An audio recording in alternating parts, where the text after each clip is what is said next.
पालक पनीर पुलाव बनाने के लिए पहले हमने चावल को अच्छे से वॉश कर लिया। फिर एक पैन में ऑयल डाला, फिर उसमें खड़ा मसाला हमने डाला।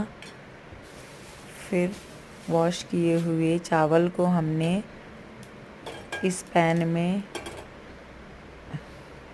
डालकर उसे हल्का सा फ्राई किया।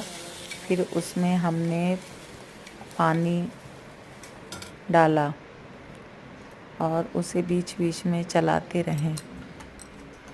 फिर दूसरी तरफ हमने पालक को जो धोए थे, उस कम मात्रा में पालक को जिसे हमने धोया था, उसे एक कढ़ाई में बॉईल करने के लिए रख दिया। फिर हमने पनीर काटा और पनीर को जब पालक बॉईल हो गया तो उसे हम छानकर ठंडे पानी में उसे ठंडा करके फिर हम कढ़ाई में हल्का सा ऑयल डाले। फिर ऑयल में उसमें पनीर को हमने रोस्ट कर लिया हल्का सा। फिर हमने पनीर रोस्ट होता रहा धीम आंच में जब तक थोड़ा सा येलोइश कलर का ना हो जाए। फिर हमने पालक और प्याज को चॉपर में हमने चॉप कर लिया। फिर हम पनीर निकालने के बाद ऑयल डाले कढ़ाई में, फिर उसमें जीरा, चिली फ्लेक्स डाला। फिर हल्का सा, अगर काजू ना हो तो मूंगफली का दाना भी डाल सकते हैं। मूंगफली का दाना डाला।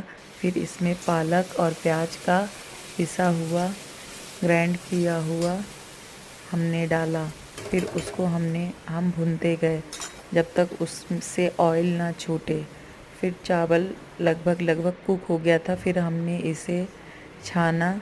छानने के बाद हम इसमें मसाला, धनिया, पिसी मिर्ची, गरम मसाला, हल्दी डालकर हमने उसे मिक्स किया। अब इससे ऑयल छूटने लगा।